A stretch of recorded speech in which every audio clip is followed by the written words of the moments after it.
lots of awards nominations for this movie, not just for you, but Dev and people across the board. Why is it resonating so much with people?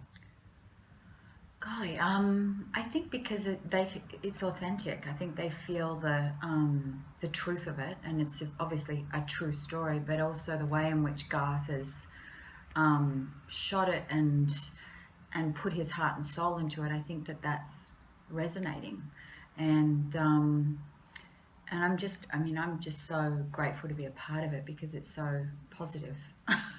I've made a lot of films in my life. I've made a lot of films that are very complicated and have different meanings, and some of them are very dark. And this is actually a film that sort of embraces the goodness of people, and I love being a part of that for a change.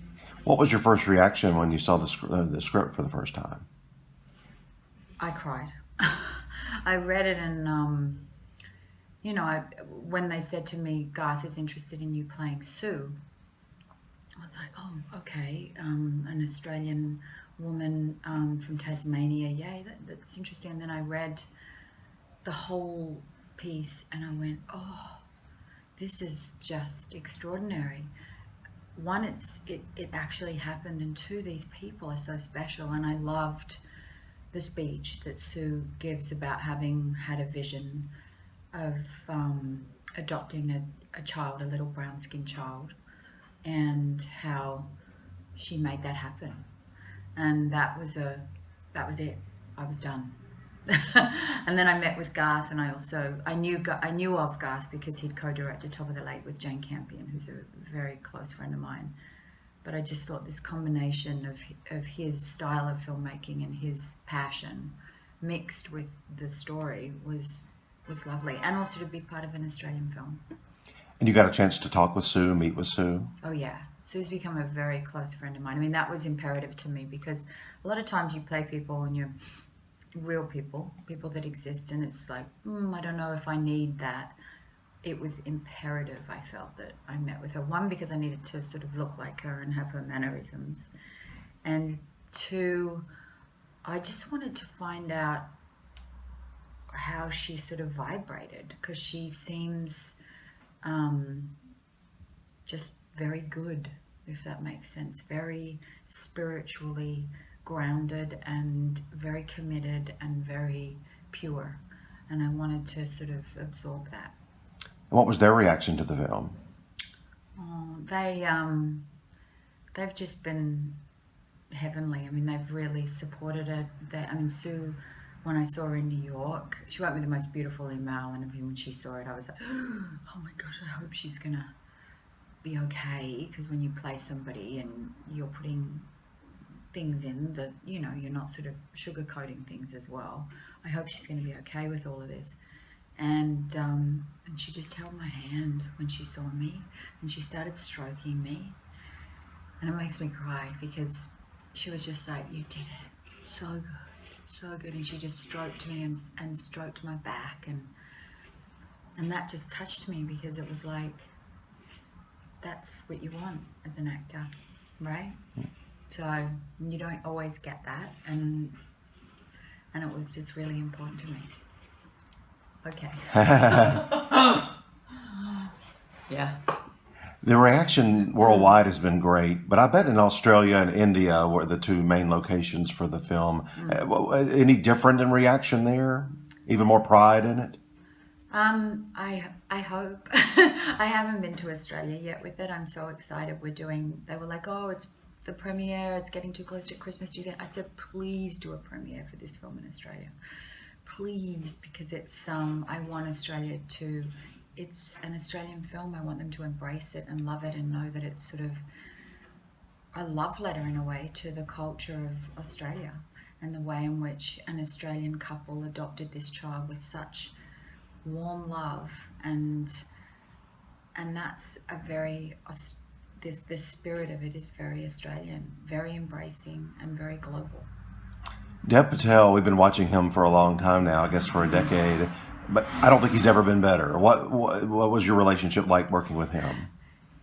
I was maternal to him. I was pretty much in character playing the role in the sense of I had my own children there. I was working with little Sonny, who plays young Saru. So then big Dev. I've gotten to know Dev, the man, separate from Saru in terms of just recently while we've been promoting the film, because I really just related to him as a mother. I would go up, I would stroke his hair and touch his face and hold his hand, and he just kind of gave open permission for that, which was terrific. And that was primarily how I related to him during the shoot. So I also think now you'll see Dev as a leading man, not as an Indian man, not as anything other than a leading man. And I look forward to his, journey into all of that now, because I think he's displayed that in this. Over your career, you've had a lot of emotional scenes in various movies. You get to, at least one or two here. How do you prepare for something like that when you know, okay, today I've got to do this? I don't really think like that. I just try to let it exist within me, and I was taught very early on that you don't pursue a result. It's just you let it breathe and live and be, and out of that comes the performance. Obviously there's scripted words and there's the template for the scene, but my job is not to try and hit something or achieve something, it's just to be. So what happens. I want to talk a little bit about your career. Oscar winner, 3 nominations at the Oscars. When you got to the Oscars the year of the Hours, you'd already won the Golden Globe, BAFTA. What were you thinking did you think, okay, this is mine tonight, or did you feel like it was going to happen? I mean, I don't think you ever, I don't. I mean, I'm very, I tread through life sort of gently and try not to have expectations. I think I just went there going, when I think back now, in a bit of a dream. It feels, I mean, life feels very dream, like I'm in a dreamscape anyway. So I tend, I don't think my feet were particularly sort of grounded. I wasn't earthed at the time, if that makes sense. Mm-hmm. You had one of the great reactions of all time. You thought you were composed, and then you had to turn around and get composed. Yeah, I just have I think in those situations, I want to say so many. A thing about a performance, a life, right, is what the people around you that go in to help give you those moments, and so to acknowledge that you can't do that in a quick amount of time. It's so that's difficult. So the idea of just standing there and acknowledging a few people is hard. It's a very complicated thing, giving a speech and those moments. Now I just go, absorb the moment, because it's probably one of the greatest moments. It's an acknowledgement of a life force towards a goal, artistic goal, and the artistry of being an actor. I love it. So, and I was born, it's in me. It's like, I read a thing recently that Isabelle Huppert said, where it's like, I'm an actress in my fingernails, in my toes. It's that sort of thing. I was born with that. So then to be given the opportunity to stand up there and go, thank you, that's primarily what it is. It's just an enormous thank you. You presented a lot of times too on the Oscars as well as other I don't places. think very well. Well, no. I shake. Well, I was going to say, is that more nerve-wracking, or just a night where you're sitting in your seat, waiting for a result? I mean, it's nerve-wracking, but it's about, I really think those shows are about acknowledging a room full of people that are committed to, and that's why you people, all of us, we love film. We love theater, we love film, we love being given the chance to tell these things, and that's the night when you all go, wow, look what we all get to do. And every now and then you're invited to the prom, right? Because it's kind of the prom. Golden Globes, 10 nominations, 3 You're wins. so funny. You're like, You've been You know more about me than I do in regards to that. well. The Right, so Hollywood how Forum. Well, they've really embraced you, the Hollywood Forum They press, have. right from the beginning. I do.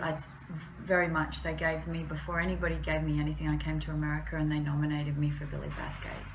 And I was floored. I was sort of an insecure young girl, but I loved what I did. I got suddenly this opportunity to work with Benton and Hoffman, and that for me was enough. And then they nominated me just out of nowhere. They gave me a nomination. I was shocked, and subsequently feel very grateful to them as an organization, because it really kind of launched me and people sort of suddenly took notice. It was astounding. When you're that young and it's really a first project, I mean, that can really crazy. not just put you on the map, but it does make Yeah. people in the industry go, oh, who's that? Yeah, and they nominated me for To Die For. And they gave me Yeah, you the won. Globe. And then I didn't get nominated for Academy Awards, so they really kind of acknowledged my work early on, and I'm very, very grateful for that. These days, television and film, you've got a couple of television projects coming up. They're when you And started. I have to say also, and this is an interesting thing, when the actors nominate you, when SAG nominates you, and SAG nominated me for a film that I did that was pretty out there called Paperboy, but the actors nominated me for that. I was like, oh, thank you, actors. Because that stuff was like, because there was a lot of flack with that as well, because it's pretty out there and kind of bizarre. But when other actors saw that performance and thought it worthy to vote for it, I was down on my knees thankful, because that was like it was just a lovely way to go, oh, I'm not crazy. If that makes sense. Well, one of the things about SAG too, I think all of you enjoy, is that ensemble nomination, because it's one thing to be singled out, but it's another to have your entire, whether it was The Hours or I think Moulin Rouge, the whole group of you there together. Yeah. Did we win that? You did not. Oh.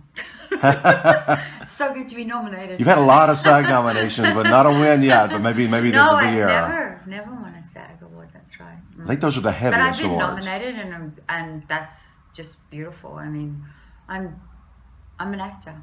Yeah. I love acting. I love actors. I love being with actors in the rehearsal room. I love being on a set with actors. I love so many of my friends are actors, and we're a particular group, but we get each other. If that makes sense. It is a club. When you started out, even really up until maybe the last 6 or 7 years, film actresses or actors would not be seen on television in projects. But now it's interchangeable. There's really good writing and directing, high profile. You've got 2 coming up, right, for television? Top of the Lake with Jane Campion, and the second version of that, and then the project for HBO. Big Little Lies, yeah. I mean, I did television in Australia though, so Right. I did a series called Vietnam, which basically launched me with Kennedy Miller, and then I did Dead Calm after that, and I did another series called Bangkok Hilton. So for me, it wasn't so much of a jump. I'm just like, great, it's a character. I mean, I'm all just about the characters and the story. I don't care where the medium is, and I say that even with relation to theatre, or I did Steel Magnolias in Australia and at the Seymour Centre, and that's one of my best memories. Give us a little taste of these 2 projects. You go where the work is. It's whatever's going to fulfill creatively. You just follow that and you stay true to that. And the greatest thing you can say to an actor is, you never know where your next job is. You never know when things are going to sort of change on a dime. You can be rejected 20 times and be knocked down, and then suddenly something comes along. And that's the journey of an actor. That's what we do. But each time, do the work, be committed, be grateful, and get in there, and be as authentic and truthful as you can, and never show up late. Be, it's an important profession, I think. Shut up, Nicole. No. Well, give us just a little. I like to do that. Well, give us just a little taste or a little nugget of each of these 2 TV projects. What can we expect? Well, Big Little Lies is the thing that's coming out in February, and that's what Reese and I produced it, along with Bruno Papandreou and Per Sari, and we were very lucky because we got the book written by Leanne Moriarty, which was so amazing. And then David E. Kelly came in and wrote magnificent scripts for us, and it all came together so quickly. And we're very, we were excited for people to see it. It's incredibly different, say, to Lion, but as an actor, that's what I'm interested in. I love playing someone like Sue, and then going and doing Celeste in Big Little Lies. And in between that, I did Rosalind Franklin on stage in London, which was also really special. So, yeah, I mean, what was I saying? Oh, you've got I'm jabbering on. it's just a great time in your career right now. So many projects. It's not about so many projects. It's about things that, getting the opportunity, but also making things happen. Because a lot of times, as an actor, very, very few times do you get given. I mean, I'm not in that position where I just get given something fabulous. So, and most actors would relate to this. You got to make stuff happen for yourself. It doesn't just kind of get passed across a desk or sent to you going, hey, this is fantastic. For some people, maybe. It never has for me. Congratulations on everything. Thank you. Thank you.